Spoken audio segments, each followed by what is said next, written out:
అందరికీ నమస్కారం అండి. నేను మీ Radhika. Welcome to Kommasani presents. ఈరోజు మసాలా మామిడికాయ పప్పును తయారు చేసి చూపిస్తున్నానండి. చాలా చాలా టేస్టీగా ఉంటుంది.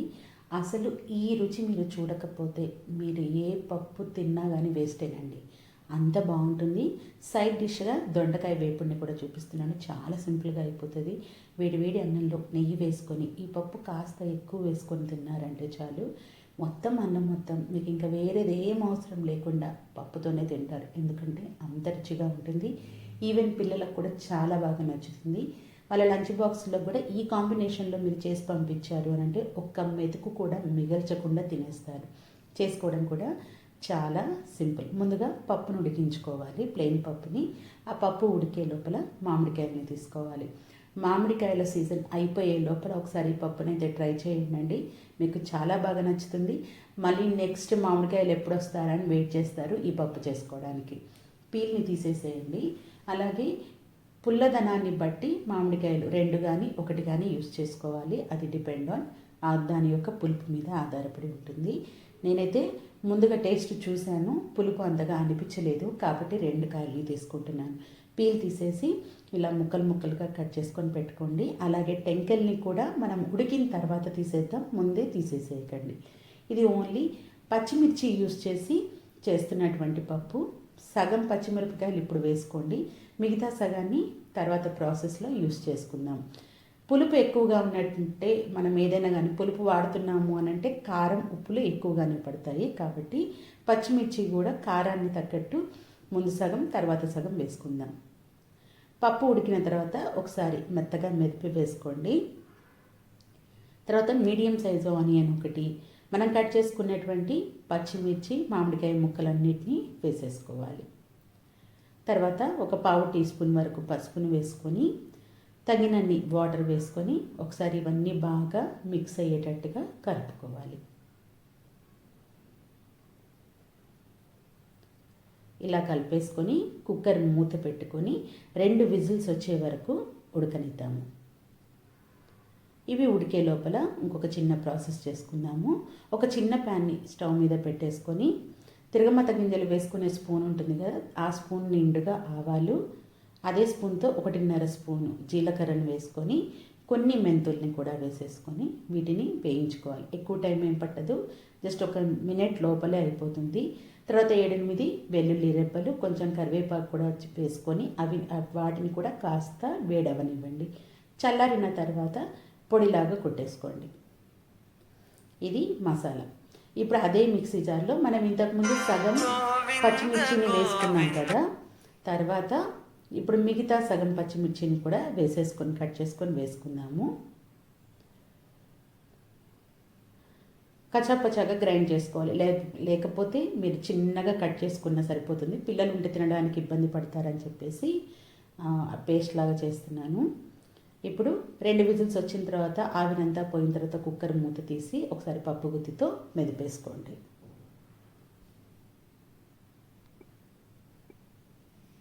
ఇప్పుడు టెంకెలు ఉన్నాయి కదా, మనం టెంకెల్ని కూడా ఉడికించుకున్నాం, దాని పులుపు కూడా వస్తుంది కదా, తర్వాత తీసేసి పక్కన పెట్టేసుకోండి.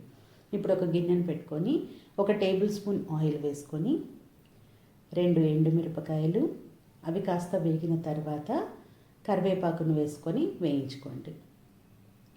ఇప్పుడు దీంట్లోకి మీడియం సైజు ఉల్లిపాయను ఆల్రెడీ మనం ఒకటి కట్ చేసి కుక్కర్లో వేసాము. ఇప్పుడు ఇంకొక మీడియం సైజు ఉల్లిపాయను తీసుకొని 6 ముక్కలుగా కట్ చేసుకోండి. పెద్ద పెద్ద ముక్కలుగా కట్ చేసుకోండి. వీటిని మరీ పచ్చిగా కాకుండా మరీ ఫ్రై అవనివ్వకుండా మధ్యస్థంగా ఉండేంత వరకు వేయించుకోవాలి. ఇవి కూడా తింటున్నప్పుడు తగులుతుంటే భలే ఉంటుందండి. స్కిప్ చేయకుండా వేసుకోండి. ఇవి కాస్త మెత్తబడిన తర్వాత మనం ప్రిపేర్ చేసుకున్నటువంటి మసాలాను వేసేసుకొని ఒక 1/2 నిమిషం పాటు వేయించుకోండి ఆయిల్లో.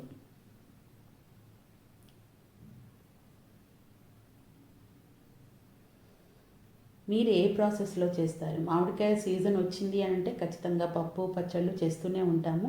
మామిడికాయ పప్పు అంటే చాలామందికి ఇష్టం కూడా ఉంటుంది, కానీ చేసుకునే విధానం తేడా ఉంటుంది కదా. మీరు ఎలా చేస్తారో ఒకసారి కమెంట్ కూడా చేయండి. అది ఒక 1/2 నిమిషం పాటు వేయించుకున్న తర్వాత కుక్కర్లో ఉన్న పప్పునంతా వేసేసుకొని కుక్కర్లో కొంచెం వాటర్ వేసుకొని ఆ వాటర్ని కూడా వేసేసుకొని ఒకసారి కలుపుకోండి. ఇప్పుడు మిక్సీ జార్లో మనం పచ్చిమిర్చి వేసుకున్నాం కదా, ఆ పచ్చిమిర్చిని కూడా వేసుకొని జార్లో మరి కొద్దిగా వాటర్ని వేసి ఆ వాటర్ని కూడా వేసేసుకుందాము.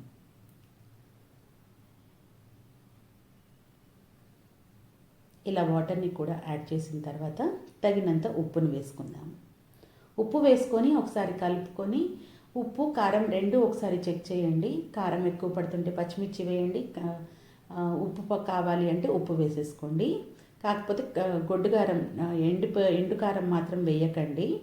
ఓన్లీ పచ్చిమిర్చి కారాన్ని యూస్ చేయండి, చాలా బాగుంటుంది. ఇలా కలుపుకొని ఒక 5 నుంచి 6 నిమిషాలు మంచిగా ఉడకనివ్వండి. అంతకంటే ఎక్కువ వద్దు. మీరు టైం పెట్టుకొని ఒక 5 నిమిషాలు ఉడికించుకున్న చాలు.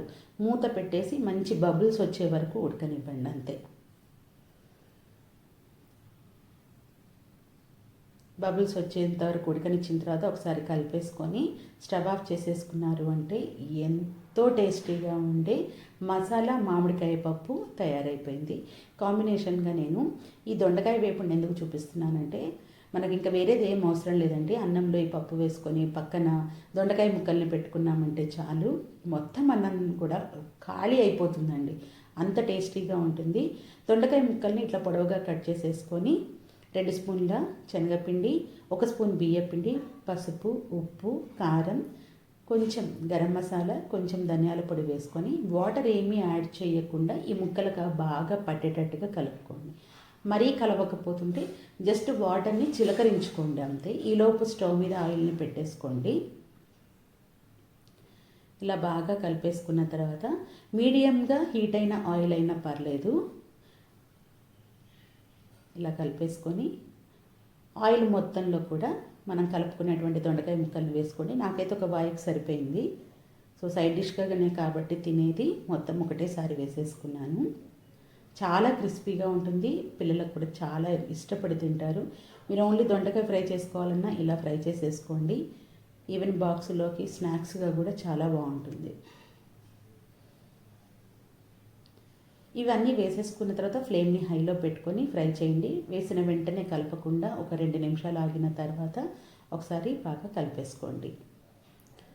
మంచిగా క్రిస్పీగా అయిన తర్వాత వీటిని తీసేసి వేరే గిన్నెలోకి వేసుకోండి. ఇప్పుడు దీంట్లోనే కరివేపాకు, జీడిపప్పును కూడా ఇష్టం ఉంటే వేయించేసుకోండి. చాలా బాగుంటుంది కాంబినేషన్ అండి. అంతేనండి, సింపుల్గా మసాలా మామిడికాయ పప్పు, దొండకాయ ఫ్రైని తయారు చేసుకోండి, తినండి. మీకు ఎలా అనిపించిందో కమెంట్ చేయండి. తప్పకుండా ఈ వీడియో చూసిన వాళ్ళు లైక్ ఇవ్వడం మర్చిపోవద్దు. అలాగే సబ్స్క్రైబ్ చేసుకోకపోతే తప్పకుండా సబ్స్క్రైబ్ చేసుకోండి. Thank you for watching.